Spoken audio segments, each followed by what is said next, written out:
de l'animal qui ressemble à un zèbre mais qui est en réalité apparenté à la girafe, jusqu'au poisson à la tête transparente, en passant par cet oiseau étrange, un poisson à l'énorme bouche et bien d'autres encore. Voici 15 des animaux les plus rares découverts à ce jour. Mais avant de commencer, abonnez-vous maintenant avant que je devienne célèbre. Numéro 15, okapi. Imaginez un animal qui semble porter des bas rayés de zèbre, mais qui n'est pas un zèbre. Avec son corps brun velouté et ses pattes distinctement rayées, l'okapi est une merveille visuelle. Mais voici ce qui est surprenant, il n'est pas apparenté au zèbre. En fait, son plus proche parent est la girafe. Surpris, allons plus loin. L'okapi est un maître du camouflage se cachant dans les denses forêts tropicales d'Afrique centrale. Son apparence particulière est un mélange de son cousin, la girafe, et du zèbre, avec lequel il n'a aucun lien de parenté. Ses rayures de type zèbre sur ses pattes et son arrière-train ne sont pas seulement décoratives, elles aident l'okapi à se fondre dans la lumière tachetée de son habitat forestier. Mais la singularité de l'okapi ne s'arrête pas à son apparence. Il possède une langue longue, si flexible et étendue qu'il peut lécher ses propres oreilles.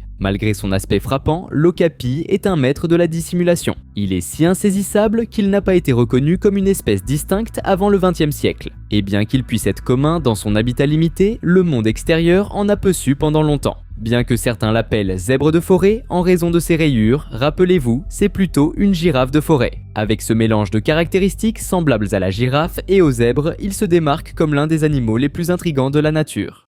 Numéro 14, tarsier. Avez-vous déjà vu un animal avec des yeux presque aussi grands que son cerveau? Permettez-moi de vous présenter le tarsier, un primate enveloppé de mystère. Ces créatures nocturnes sont originaires des îles d'Asie du Sud-Est. Mais pourquoi sont-ils si intrigants? Eh bien, ces yeux colossaux ne sont pas juste pour la beauté. Ils aident les tarsiers à voir dans l'obscurité, captant chaque photon possible. Le seul problème d'avoir des yeux aussi grands est qu'ils ne peuvent pas les bouger. Au lieu de cela, comme un hibou, les tarsiers peuvent tourner leur tête à 180 degrés complets pour voir dans n'importe quelle direction. Ça, c'est de la flexibilité. Les tarsiers sont les seuls primates totalement carnivores au monde. Alors que d'autres primates mangent des fruits ou des feuilles, ces petits se nourrissent de viande, insectes, oiseaux et même chauves-souris. Ils embusquent leur proie avec des sauts rapides et silencieux. Avec leurs doigts allongés et leurs bouts collants, les tarsiers sont des grimpeurs experts. Mais ils ne sont pas seulement des grimpeurs, ce sont aussi d'incroyables sauteurs. Avec leurs fortes pattes arrière, ils peuvent sauter 40 fois la longueur de leur corps d'un seul bond. C'est comme si un humain sautait la longueur d'un terrain de basket. Malgré leurs compétences de chasse, les tarsiers sont extrêmement timides. Les lumières vives, les bruits forts ou même le contact humain peuvent les stresser. En fait, la captivité leur est si néfaste que beaucoup ne survivent pas. Mais le fait le plus fascinant concernant les tarsiers est leur lignée ancienne. Ils sont parmi les primates les plus anciens de la Terre, avec une histoire remontant à au moins 55 millions d'années. Ils ont autrefois parcouru largement l'Amérique du Nord et l'Europe. Aujourd'hui, malheureusement, ils sont limités à l'Asie du Sud-Est et menacés d'extinction. Numéro 13, Galago. Jetez un coup d'œil au Galago. Ses yeux sont si grands qu'ils occupent pratiquement la moitié de son visage. Ces merveilles nocturnes, également connues sous le nom de galagos, viennent des savanes africaines. Avec des oreilles comme des antennes paraboliques et des yeux grands comme des assiettes, ils ressemblent à des créatures de contes de fées. Mais ne vous laissez pas tromper par ces yeux attendrissants. Les galagos peuvent sauter avec agilité, rebondissant d'arbre en arbre à la recherche de leur prochain repas. Les galagos sont faits pour la vie nocturne. Leurs yeux sont orientés vers l'avant pour permettre une entrée maximale de lumière pendant la recherche nocturne dans les arbres. Et ils mangent presque de tout, fruits, insectes, sève d'arbres. Certains se régalent même de petites créatures comme des oiseaux. Ces primates se sont adaptés à divers habitats, des forêts tropicales au désert. Chaque espèce a évolué de manière unique pour s'adapter à son foyer. Les petits galagos mineurs, par exemple, sont incroyablement agiles et peuvent se déplacer dans les arbres comme des ninjas. Quelle est leur compétence la plus étonnante? L'écoute. Leurs énormes oreilles mobiles peuvent pivoter indépendamment, traquant les proies avec une oreille tout en écoutant les prédateurs avec l'autre. Les mères galagos sont des parents attentionnés. Après environ 3 ou 4 mois de grossesse, elles donnent naissance à 1 ou 2 petits dans un nid. Les nouveau-nés arrivent les yeux ouverts, prêts pour l'action. Après quelques jours, ils explorent déjà avec leur mère, parfois accrochés à son dos lors d'aventures nocturnes. Voici une anecdote curieuse. Ils urinent sur leurs mains pour laisser des traces odorantes sur les branches. Numéro 12, Colugo. Imaginez une créature qui semble porter une cape de super-héros, glissant avec grâce d'arbre en arbre. Non, ce n'est ni un oiseau, ni une chauve-souris, c'est le Colugo. Parfois, les gens l'appellent lémurien volant, mais c'est assez trompeur. Tout d'abord, ils ne volent pas vraiment. Ils se contentent de planer de façon impressionnante en utilisant une membrane qui s'étend de son visage à sa queue. Elle agit comme un parachute, permettant aux colugos de glisser sur de grandes distances entre les arbres. Et le plus surprenant, ce n'est même pas un lémurien. Les colugos sont plus actifs la nuit, ils sont donc super insaisissables et mystérieux. On les trouve au sommet des cimes des arbres, vous seriez donc chanceux d'en voir un. Avec ses pattes palmées et son incroyable membrane de vol plané, c'est tout un spectacle. De tous les mammifères planeurs, comme les écureuils volants, les colugos sont les meilleurs planeurs. Leur membrane est si grande qu'elle se connecte même à leur visage et à leurs quatre pattes. C'est comme si la nature les avait conçus avec l'équipement de vol plané ultime. Leurs dents ont la forme de petits peignes pour toiletter leur épais pelage. Et les mamans colugos ont d'incroyables instincts maternels. Elles peuvent transformer leur membrane en une poche pour bercer leur bébé pendant qu'elles planent.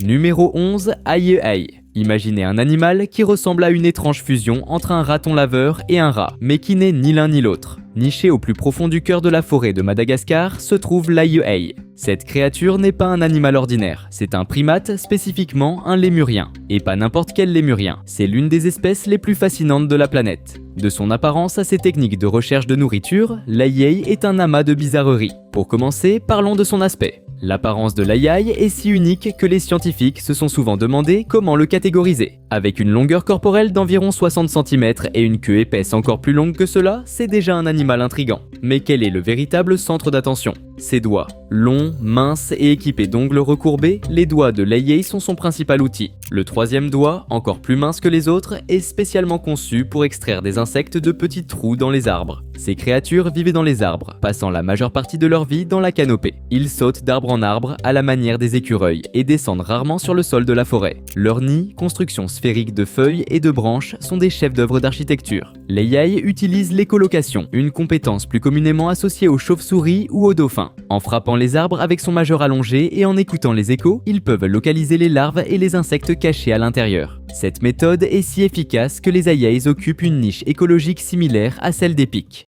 Numéro 10, paradisier superbe. Imaginez marcher dans une dense forêt tropicale et soudain, vous voyez un oiseau exécuter une danse si unique qu'elle vous laisse enchanter. C'est le paradisier superbe. Cet oiseau n'est pas un volatile ordinaire. Mais qu'est-ce qui rend cet oiseau si spécial ? Son rituel d'accouplement. Le mâle du paradisier superbe nettoie le sol de tout débris, créant une scène pour sa performance. Puis, avec un chant fort, il commence sa danse, utilisant sa cape de plumes pour créer ce qui ressemble à un énorme sourire bleu sur un fond sombre. C'est une vue si surréaliste qu'il faut le voir pour le croire. Cet oiseau ne fait pas que sauter, il se transforme. Mais la danse n'est pas juste pour se montrer. Avec les mâles dépassant significativement en nombre les femelles, la compétition est féroce. Une femelle pourrait rejeter jusqu'à 20 partenaires potentiels avant de choisir son compagnon. Quant à son apparence, le mâle est une merveille visuelle. Il est noir avec une couronne vert brillant et une couverture pectorale bleu-vert. La femelle, en contraste, arbore des barres marron et beige sur son ventre et sa poitrine, le reste de son corps étant d'une teinte brun rougeâtre.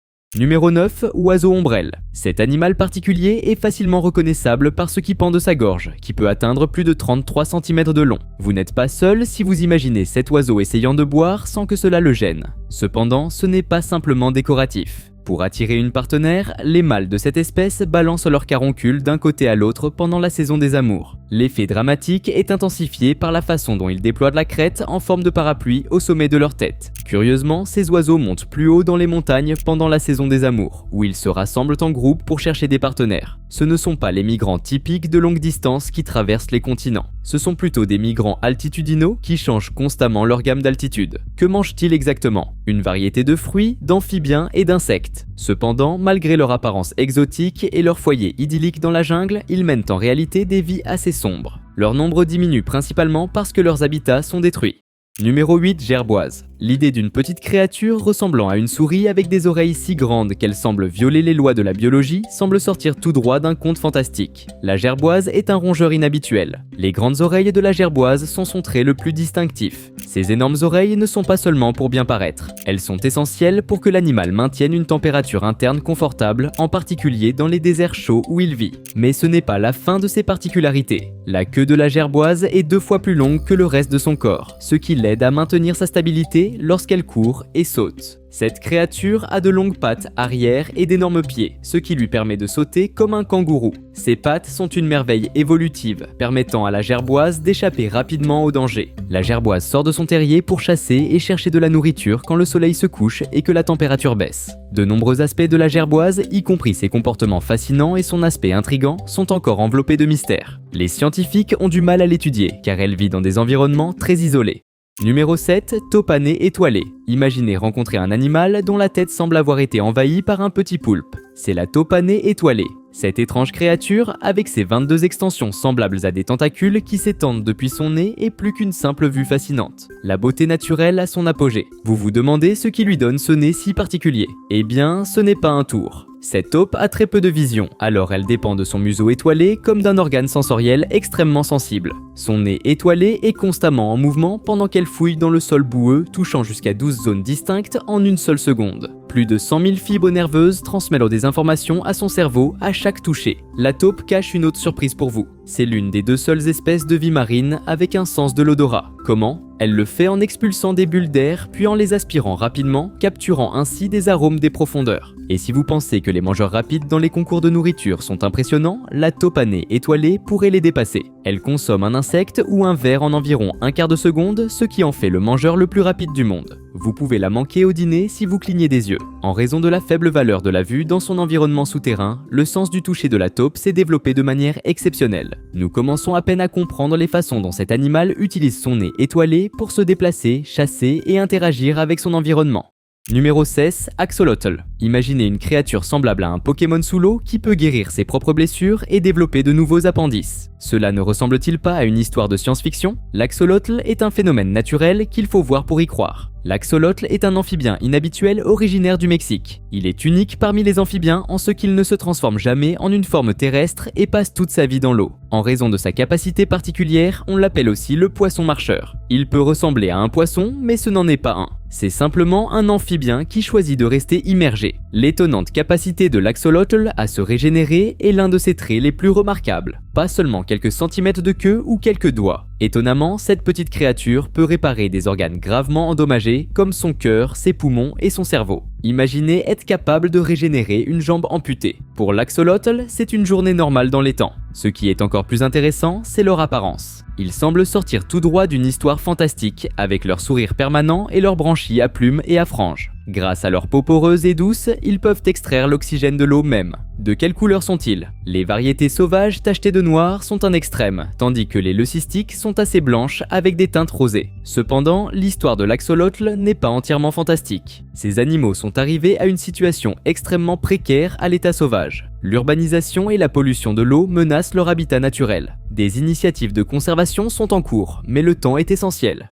Numéro 5, Tatou Rose Fée. Imaginez rencontrer une créature qui semble avoir sauté directement d'un conte de fées capricieux, avec son armure rose chewing-gum et sa fourrure blanche et duveteuse. C'est le Tatou Rose Fée. Cette petite merveille, avec son nom enchanteur, est aussi mystérieuse qu'elle en a l'air. Le Tatou Rose Fée est le plus petit membre de la famille des tatous. Il mesure seulement environ 12 à 15 cm de long, à peu près la taille d'un hamster. Mais ne vous laissez pas tromper par sa petite taille. Cette petite créature est pleine de particularités. Ses caractéristiques les plus marquantes, une carapace rose brillante qui n'est pas seulement pour l'apparence. Cette cuirasse est flexible, presque séparée de son corps, un trait unique parmi les tatous. Sous cette carapace, le tatou arbore un manteau de douce fourrure blanche semblant porter une cape ornée de fourrure. Ce tatou est un maître de la cachette. Il passe la majeure partie de sa vie sous terre, apparaissant rarement à la surface, généralement après une pluie dans le désert. Cette nature insaisissable a représenté un défi pour les chercheurs. Certaines personnes qui ont vécu toute leur vie près de son habitat ne l'ont peut-être vu qu'une ou deux fois. Imaginez vivre près d'une créature si mystérieuse que même des chercheurs dévoués peuvent passer des années sans l'apercevoir. Cependant, la vie n'est pas un conte de fées pour ce tatou.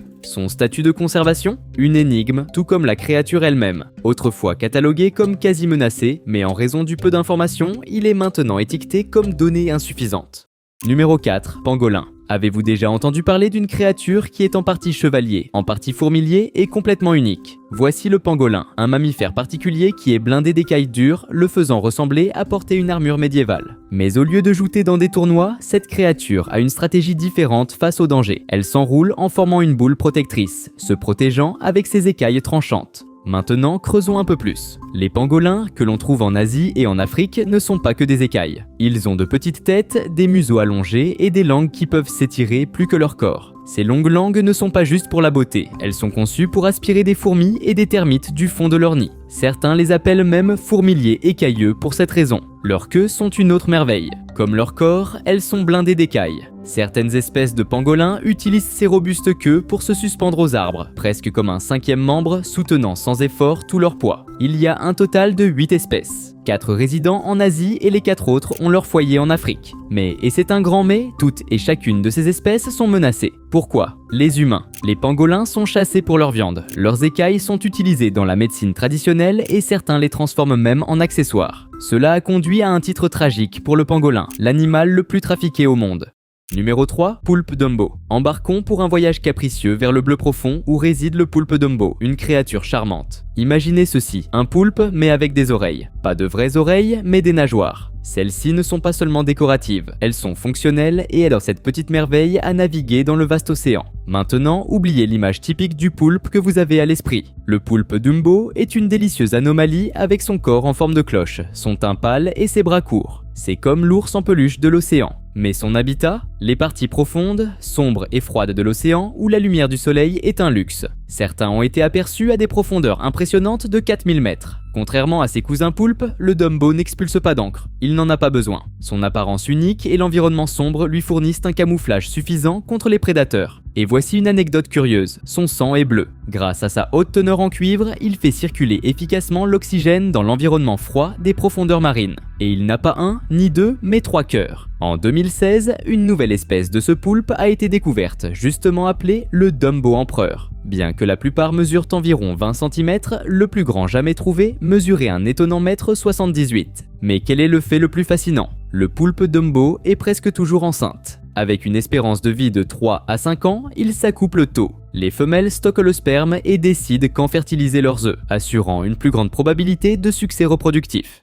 Numéro 2, Blenny à lèvres épaisses. Plongez dans les eaux du Pacifique et vous pourriez rencontrer un poisson avec de l'attitude. La Blenny à lèvres épaisses, un nom aussi particulier que son comportement, est un spectacle digne d'être vu. Ce petit poisson, qui atteint à peine 30 cm de longueur, a une arme secrète. Quand il se sent menacé ou lors de disputes territoriales, il déploie son énorme bouche, révélant une surprenante gamme de couleurs. Cette démonstration dramatique n'est pas seulement pour l'apparence. 2 mâles peuvent participer à ce qui ne peut être décrit que comme un concours de baisers labial, pressant leurs bouches ouvertes dans une étrange danse de domination. Celui qui a la plus grande bouche gagne généralement. Mais les bizarreries ne s'arrêtent pas là. Les tentacules en forme de frange au-dessus de leurs yeux leur donnent un aspect quelque peu sarcastique, ce qui a conduit à leur nom singulier. Malgré leur attitude féroce, la Blenny à lèvres épaisses ne représente aucune menace pour les humains.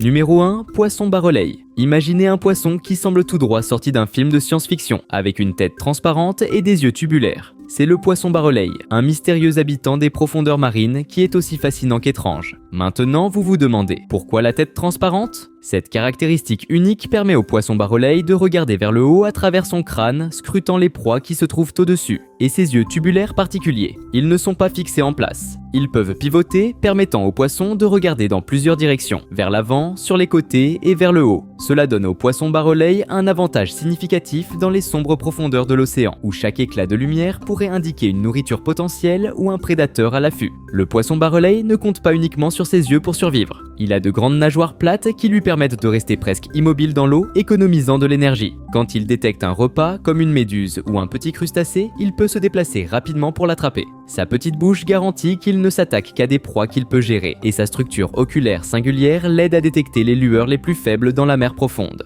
Au fait, avez-vous déjà vu cet animal ? C'est une martre, et malgré son apparence adorable, elle est extrêmement dangereuse. Si vous voulez en savoir plus sur elle, regardez cette vidéo, 15 animaux adorables qui sont extrêmement dangereux.